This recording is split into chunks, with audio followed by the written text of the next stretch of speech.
Привіт. I'm Chuck Olinik, a Ukrainian-American who was baptized with the name Yaroslav, which is also the name I use in the historical reenactment group, the Society for Creative Anachronism.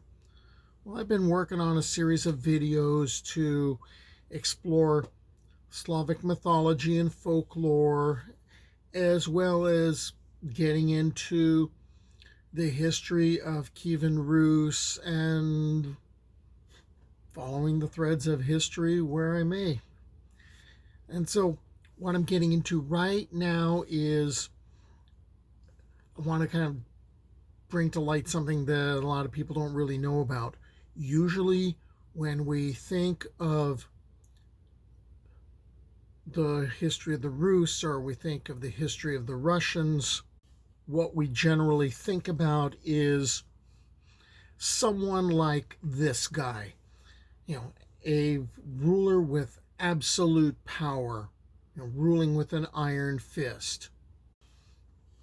That's not always the case, and it hadn't really been the case for the majority of the history of the Rus, even though I've been talking about princes ruling different principalities that were centered around different cities. There was something called the Veche, and that was a popular assembly that was done in medieval Slavic countries, in city-states like Novgorod and in Pskov over by Estonia. It's going to become really prominent, and it was pretty similar to the Norse thing or all thing. And the word comes from a root word meaning council, like a group of people, or council, like talking to somebody. And that's exactly what it's about. Just because it's like the Norse thing or all thing doesn't mean that the Norse imported it. The early Slavs had a form of it. Procopius, he was the biographer for Justinian the Great, and he was secretary to Belisarius. He mentioned Slavic people gathering in popular assemblies already in the 6th century from his writing. But when the report was carried about and reached the entire nation, practically all of the Ante assembled to discuss the situation, and they demanded that the matter be made a public one. For these nations are not ruled by one man, but they have lived from of old under a democracy, and consequently everything which involves their welfare, whether for good or ill, is referred to the people. The earliest mention of the Veche in the primary chronicles refers to examples like in Belgorod, now it's Bilhorod, a village. That was in 997. In the primary chronicle, it's 6505. And this is during the reign of Volodymyr the Great. When Volodymyr went to Novgorod after upland troops with which to fight the Pechenegs, the latter, upon perceiving that for the moment there was no prince at hand, came and beset Belgorod. They allowed no sally from the city, and great famine prevailed.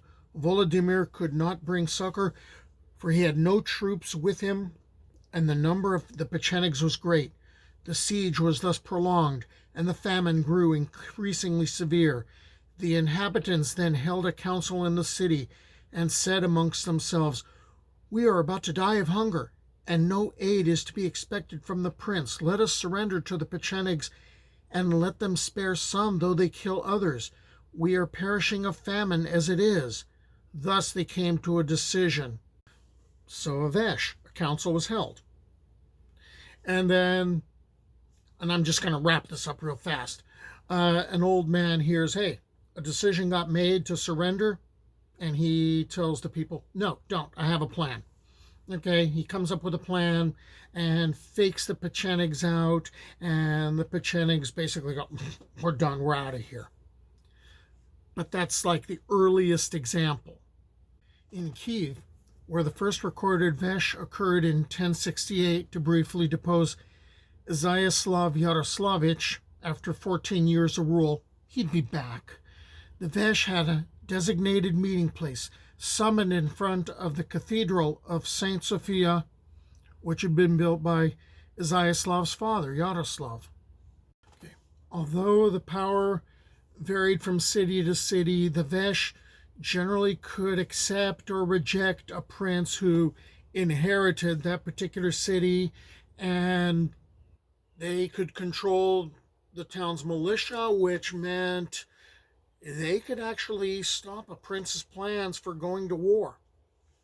But mostly this was about informing the community members. Oh, and by the way, the community is not just the city, it's also the dependent villages, but usually the people who attended were the ones who were living in the city.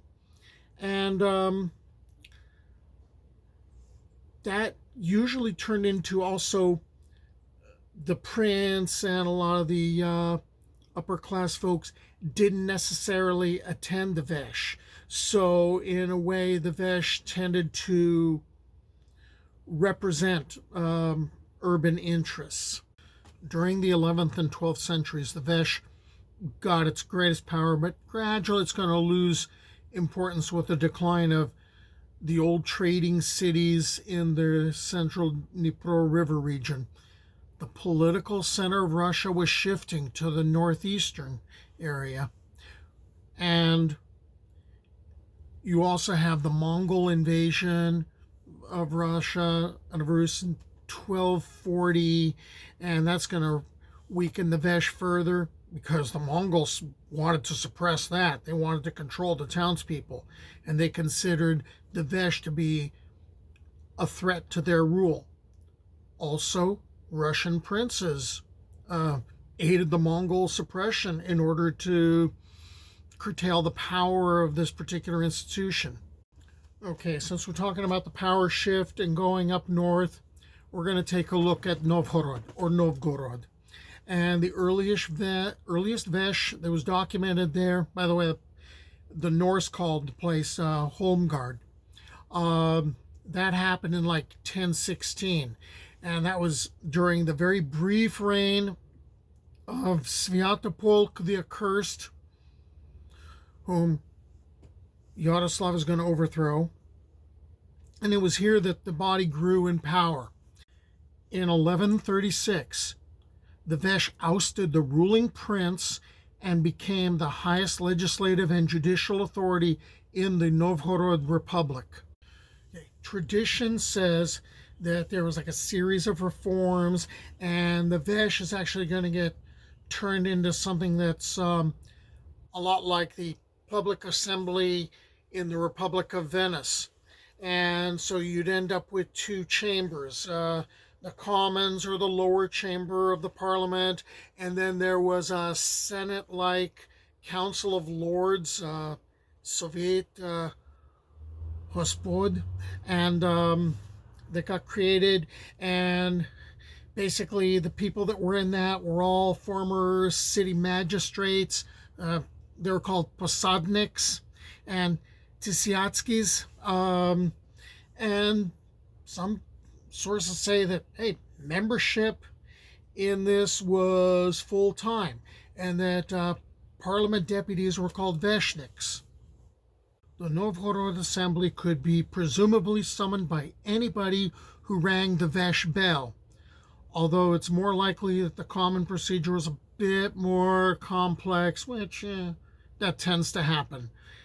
The whole population of the city, the boyars, the merchants, and the common citizens, then gathered at Yaroslav's court or in front of the Cathedral of Holy Wisdom, and the Veche was assembled. Because Novgorod was becoming very prosperous and very large, there were going to be separate assemblies or Veches, maybe like mini Veches or Veche, which would be held in what were called the konsi. Konsi were like buros, not like but districts or ends. And so Novgorod is divided up into these different konci. And you can see on this old map of Novgorod, it's divided into the Podol, or the riverside quarter of the old city, the Kreml, citadel, right? Like Kremlin. Okay. The tenets, that's the keep, the cornets. These are 5 communes in all, each run by an elected starotsa or elder. The Slovensky, the Plotnitsky, those are that's carpenter zone. Zagodsky, that's the suburban area. Goncharsky, the potter zone. Nerevsky, and a couple of foreign settlements. By the way, because of the amount of trade and the wealth flowing into Novgorod, Novgorod's going to have its own set of bogatiri or heroes, except these bogatiri are different from the ones that are based out of Kyiv and that are part of the mythical Prince Volodymyr Brightson's court. So you're going to have different types of heroes, like Sadko, the player of the guzli. And we'll be looking at those in another video. In Novgorod, the Veche survived until 1478. That's when the Muscovite Grand Prince Ivan III, Ivan the Great, conquered the city and he abolished the institution. The Veche bell was a symbol of republican sovereignty and independence, and for this reason, Ivan III is going to cart it off to Moscow when he takes control of the city to show that the old way of doing things, it's over. So the Veche will be dying out in other cities, like in Pskov in 1510. And that's happening because Moscow is starting to expand. Well, hope this helps. Now that I've introduced you to the idea of, a democracy in medieval Russia. До побачення.